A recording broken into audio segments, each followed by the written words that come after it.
আসসালামু আলাইকুম সবাইকে টেকনিক ইজি এডিশনের পক্ষ থেকে জানাচ্ছি স্বাগতম। যারা এখনো আমাদের এই চ্যানেলটি সাবস্ক্রাইব করনি তারা এখনই আমাদের এই চ্যানেলটি সাবস্ক্রাইব করে চলে এসো। আমরা আজ তোমাদের সাথে আলোচনা করব ডিজিটাল প্রযুক্তি নিয়ে। এবং আগের পর্বে আমরা বলেছিলাম সেশন 2 সেশন 3 তে কিভাবে তথ্যগুলোকে পাওয়া যায়, তথ্য কি, তথ্যের উৎস কোথা থেকে পাওয়া যাবে এবং তথ্যকে খুঁজে বের করার জন্য আমরা কি ধরনের পদ্ধতি অবলম্বন করব। আজ আমরা জানবো সেশন 4-এ। চলো দেখে আসি কি জানবো। তো সেশন 4-এ কি বলা হয়েছে, আমাদের খুঁজে বের করার তথ্যগুলোকে চূড়ান্ত করতে হবে এবং চূড়ান্ত করতে যে ভুল তথ্যগুলো ছেঁকে ফেলতে হবে। অর্থাৎ আমরা যে চূড়ান্ত করার পরে যেই তথ্যগুলো ভুল সেগুলোকে আমি ছেঁকে বাদ দিয়ে ফেলবো।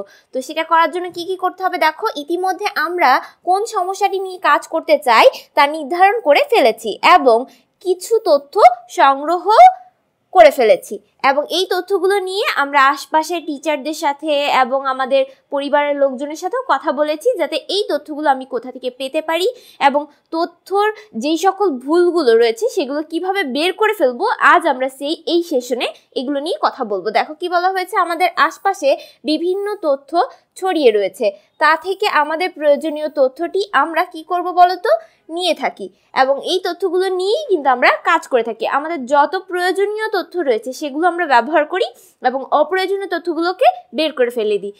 তো এই তথ্য নেওয়ার সময় নিশ্চিত করতে হবে তথ্যটি শতভাগ সঠিক কিনা, অর্থাৎ তথ্যটা সঠিক কিনা সেটাকে অবশ্যই আমাকে যাচাই করে সেই কাজটি করতে হবে যে আমি যে ইনফরমেশনটা আমার প্রয়োজন এটা সঠিক কিনা।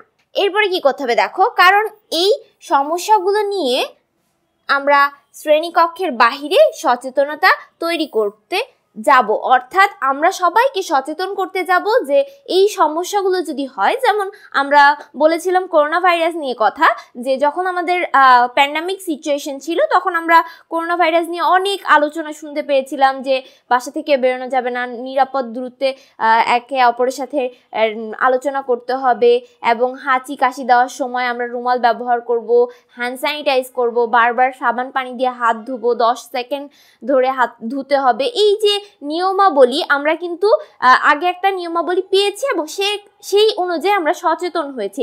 এই তথ্যগুলো পাওয়ার পরেই কিন্তু আমরা বাহিরে সবাইকে কি করেছিলাম, সচেতন করেছিলাম। তো তেমনিভাবেই আমরা যেই সমস্যাগুলো আমাদের রয়েছে সেগুলো আমাকে আগে চূড়ান্ত করতে হবে, চূড়ান্ত করার পরে সেগুলো নিয়ে কি করতে হবে, সচেতন করতে হবে মানুষকে। সেখানে ভুল তথ্য চলে গেলে কিন্তু সেটি খুব বিপজ্জনক হয়ে যেতে পারে। তার কারণ কি বলতো, কারণ যদি আমি বলি যে কোভিডের মধ্যে যে হাঁচি ও কাশির সময় রুমাল ব্যবহার করা যাবে না, যদি এরকম হয় তাহলে কি হবে বলো, তাহলে কিন্তু আমাদের এই রোগটা আরো বেশি বৃদ্ধি পাবে। এই যে ইনফরমেশনগুলো অবশ্যই প্রপারলি জানতে হবে এবং সবাইকে খুব ভালোভাবে সচেতন করতে হবে, না হলে কিন্তু খুবই বিপজ্জনক ফল বয়ে আনতে পারে। এরপর কি বলা হয়েছে, তাই আজকের সেশনে সময়টুকু আমরা কাজে লাগাবো আমাদের দলের নির্ধারিত বিষয়বস্তুর ওপর খুঁজে আনা তথ্যগুলো সমন্বয় করতে এবং সেগুলো সাজিয়ে শ্রেণীকক্ষে উপস্থাপনা করার জন্য প্রস্তুত করতে। অর্থাৎ আমরা প্রথমে কি করব, যে তথ্যগুলো আমরা খুঁজে বের করেছিলাম সেগুলো একত্রিত করব এবং দলের সবাই মিলে নির্ধারণ করব যে কোনগুলো সবথেকে বেশি ইম্পর্টেন্ট এবং সেগুলো নিয়ে আমরা সাজিয়ে শ্রেণীকক্ষে উপস্থাপনা করব, সবার সামনে ডিসকাস করব যে এই সমস্যাগুলো হলে আমরা কিভাবে সচেতন হতে পারি। এরপরে কি বলা হয়েছে, এখানে লক্ষ্য রাখবে আমাদের উপস্থাপিত তথ্যগুলো সঠিকভাবে যাচাই করতে হবে। অর্থাৎ আমরা যেই তথ্যগুলো পেয়েছি এই তথ্যগুলোকে আমাদের সঠিকভাবে কি করতে হবে, যাচাই করতে হবে এবং যাচাইয়ের মাধ্যমেই কিন্তু আমি সবার সামনে সঠিক ইনফরমেশনটা তুলে ধরতে পারবো। আমরা যে তথ্যগুলো ইতিমধ্যে সংগ্রহ করে ফেলেছি সেগুলো যাচাই করার প্রয়োজন হলো হলে আমাদের কি করতে হবে, শিক্ষকের সহায়তা নিতে পারি। আমরা একসঙ্গে বসে যাচাই করে নেব। নিচের ঘরের বিষয়বস্তুগুলো মাথায় রাখলে আমরা কিভাবে তথ্য যাচাই করতে হয় তার একটি ধারণা পাবো। অর্থাৎ কিভাবে আমি যেই ইনফরমেশনগুলো আমার সব থেকে বেশি প্রয়োজন এগুলো কিন্তু আমি যদি নিচের যে বক্সটা দেওয়া আছে কথাগুলো আছে সেগুলো পড়ে কিন্তু আমি জানতে পারবো যে কোনগুলো সব থেকে ইম্পর্টেন্ট এবং কোনগুলো আমি বাছাই করবো এবং সবার সামনে তুলে ধরবো। তো চলো নিচে কি বলা আছে দেখে আসি।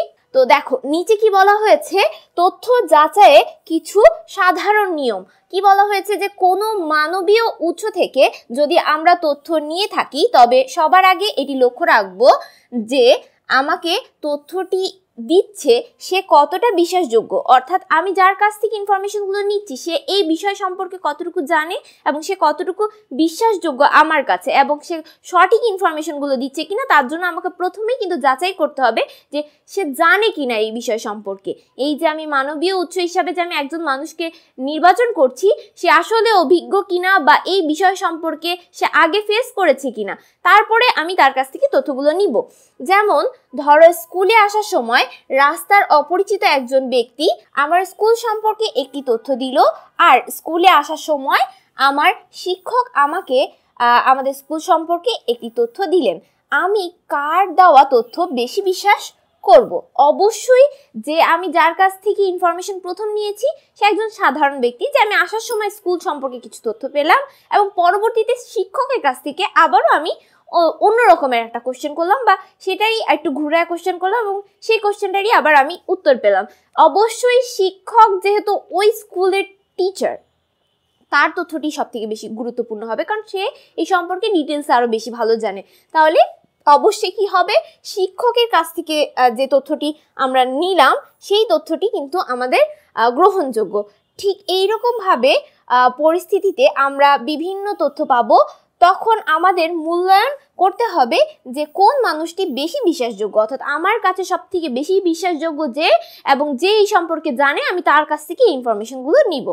এরপরে কি বলা হয়েছে, কম বিশ্বাসযোগ্য একজন মানুষ সামনাসামনি টেলিফোন কিংবা ইন্টারনেটে কোনো তথ্য দিলে সেটি আরও দুই একজনের সঙ্গে আমরা কি করব, যাচাই করব এবং যাচাই করে নেব যে তার দেওয়া তথ্যটি সঠিক কিনা। অর্থাৎ যখন আমি একজনের কাছ থেকে, একজন অপরিচিত ব্যক্তি বা কম বিশ্বাসযোগ্য ব্যক্তির কাছ থেকে যে আমি ইনফরমেশনগুলো পাচ্ছি, সে সামনাসামনি দেখ বা টেলিফোন ইউজ করে দেখ বা ইন্টারনেট ইউজ করে দেখ, যাই ব্যবহার করে দেখ না কেন, তার এই তথ্যটি কিন্তু আমাদের নেওয়ার আগে অবশ্যই দুই একজনের কাছ থেকে রিচেক করে নিতে হবে যে সে যে তথ্যগুলো দিচ্ছে সেগুলো সঠিক কিনা।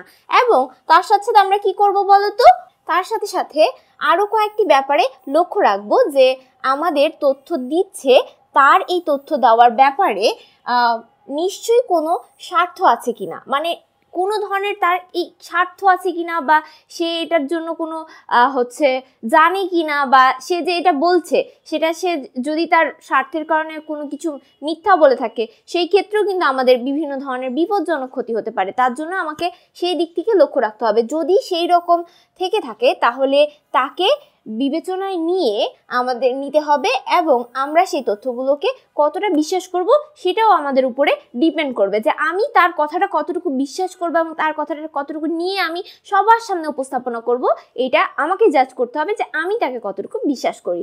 এরপরে অনেক সময় বিশ্বাসযোগ্য ব্যক্তিও না জেনে ভুল তথ্য দিতে পারে। অনেক সময় হতে পারে যে আমি তাকে অনেক বিশ্বাস করি কিন্তু সে অনেক কিছু জানে না, যে কারণে সে কিছুটা ভুল ইনফরমেশন দিয়েছে। সে বিশেষ করে ইন্টারনেটের কোনো তথ্য অনেকেই সহজে বিশ্বাস করে, তাই বিশ্বাসযোগ্য ব্যক্তি যদি ইন্টারনেটে পাওয়া কোনো তথ্য আমাকে দেয় তাহলে আমাদের নিশ্চিত করতে হবে যে সেই তথ্যটি কোন উৎস থেকে পেয়েছে, অর্থাৎ সে যে উৎস থেকে পেয়েছে সেটা সঠিক কিনা। আমাকে আবারও ইন্টারনেটে আরও কিছু ঘাটাঘাটি করে আমাকে দেখতে হবে যে এই তথ্যগুলো সঠিক কিনা। কোনো বিশ্বস্ত ওয়েবসাইট বা পত্রিকা থেকে পেয়েছে কিনা সেটাও দেখতে হবে। যদি সে বিশ্বস্ত কোনো পত্রিকা বা ওয়েবসাইট থেকে এই তথ্যগুলো সংরক্ষণ করে থাকে তাহলে আমরা খুব সহজে এই তথ্যগুলো গ্রহণ করতে পারবো। অনেক সময় দেখা যায় কোনো পত্রিকা বা টেলিভিশনের লোগো ব্যবহার করে অন্য একটি ভিডিও প্রচার করছে এবং ইন্টারনেটে, যা এই টেলিভিশনের নয়। অর্থাৎ অনেক সময় হয়ে থাকে কি যে একই প্রচারণা বা একই লোগো ব্যবহার করে একই জিনিস আমাদের দেখানো হচ্ছে এবং সেটা ইন্টারনেটের মাধ্যমে যে দেখানো হচ্ছে সেই টেলিভিশনের সেই পত্রিকার কিন্তু সেই পত্রিকাটা নয়, একজ্যাক্ট সেই পত্রিকা তো নয়। যেমন আমরা অনেক পত্রিকা দেখতে পাই, অনেক টেলিভিশন এর এখন পেজ রয়েছে, এই একই পেজের একই লোগো ব্যবহার করে অনেক জায়গায় ইন্টারনেটে এগুলো ভুয়া নিউজ পাওয়া যায়। এই সকল নিউজগুলো আমরা ব্যবহার করে থাকি, সেই ক্ষেত্রে সচেতন থাকতে হবে। আমি কিভাবে বুঝবো যে এই টেলিভিশন বা পত্রিকা নয়, মানে এটা সেই টেলিভিশনের পত্রিকা বা সেই নিউজটা নয়। সেই ক্ষেত্রে কীভাবে বুঝতে পারি, দেখো ভিডিও বা সংবাদের যে তারিখ দেওয়া আছে সেই টেলিভিশন বা পত্রিকায় ওয়েবসাইটে কিংবা ইউটিউব চ্যানেলে গিয়ে সেই তারিখ দিয়ে খুঁজে দেখতে পারি আসলে সেই তারিখে এই ভিডিওটি এই চ্যানেলে প্রচার করা হয়েছিল কিনা। অর্থাৎ আমরা কি করতে পারি, একই ডেট বা একই টাইম দিয়ে আমি দেখতে পারি যে সেই টেলিভিশনে যে আমরা যে টেলিভিশন থেকে আমরা কি করছি, যে নিউজটা নিচ্ছি, সেই টেলিভিশন বা ইউটিউব চ্যানেলে গিয়ে আমরা দেখব যে ওই একই তারিখে একই নিউজ প্রচার হয়েছে কিনা। আমরা এটাও বলতে পারো যে সেই ক্ষেত্রে আমরা বুঝবো কিভাবে যে এটা অরিজিনাল আমাদের হচ্ছে সেই টেলিভিশনের রিপোর্ট কিনা। তো সেই ক্ষেত্রে ইউটিউব চ্যানেল বা সেই পেজ হলে সেখানে আমরা অনেক বেশি দেখতে পাই যে ফলোয়ার্স বা হচ্ছে যে লাইকগুলো যদি অনেক বেশি থাকে সেই ক্ষেত্রে এটা অরিজিনাল বলে গণ্য করা হবে। এর মাধ্যমে আমরা কি করতে পারি, সেই ভিডিওগুলো প্রচার হচ্ছে কিনা, এটা সঠিক কিনা তথ্যগুলো সেটা কিন্তু সঠিকভাবে জানতে পারি।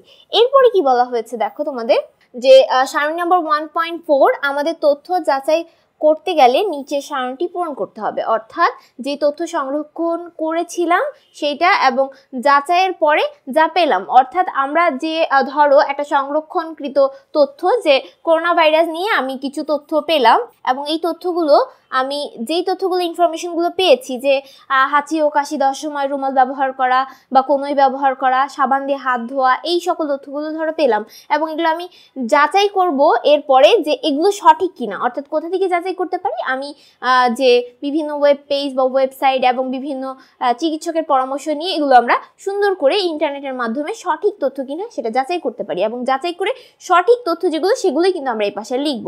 এবং তার সাথে সাথে এখানে আরও কিছু তথ্যের কথা বলতে পারি যে অন্য কোনো ইনফরমেশন, যেমন বিদ্যালয় সম্পর্কে তুমি কিছু জানতে চাও, যে তুমি যে বিদ্যালয়ে পড়ো সেই বিদ্যালয় সম্পর্কে তুমি কিছু জানতে চাও, সেই বিদ্যালয় সম্পর্কে তুমি তথ্য কার কাছ থেকে নিলে, ধরো একজন পরিচিত ব্যক্তি যে এই স্কুল সম্পর্কে জানে তার কাছ থেকে নিলে, এবং একই তথ্য তুমি একজন শিক্ষকের কাছ থেকে নিলে, তাহলে তুমি যাচাই করলে এবং যাচাই করার পর যা যা পেলে সেখানে কিন্তু এগুলো লেখা যাবে।